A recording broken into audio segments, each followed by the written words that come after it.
Մոսկովյան երաժշտական աշխարհում այլևս ճանաչված ազգային նվագարանների համույթը կանոնի, դհոլի, դուդուկի եւ դաշնամուրի համադրությամբ ակադեմիական մաքրությամբ էր հնչեցնում Կոմիտասի բազմաշերտ ստեղծագործությունները։ Երաժշտության գերող ելևէջներով պատմում հայ երաժշտության երախտավորի կյանքի մանրամասները։ Որբ Բայցուսյալ Սողոմոնը ճակատագրի բերումով ընդունվում է Էջմիածնի Գևորգյան ճեմարան ու ստանալով աբեղայի կոչում դառնում հայ ժողովրդի Կոմիտասը, փնտրում, գտնում, մոռացության փոշուտ սրբում եւ բացահայտում է հայ երգի խորքային էությունը։ Հասարակ ժողովրդից հավաքած ազգային երգն ու երաժշտությունը վերադարձնում է իր ժողովրդին որպես ազգային ժառանգություն,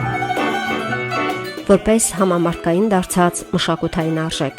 Շնորհակալ ենք քեզ ամենայն հայոց երգի վեհապար Կոմիտաս Վարդապետ։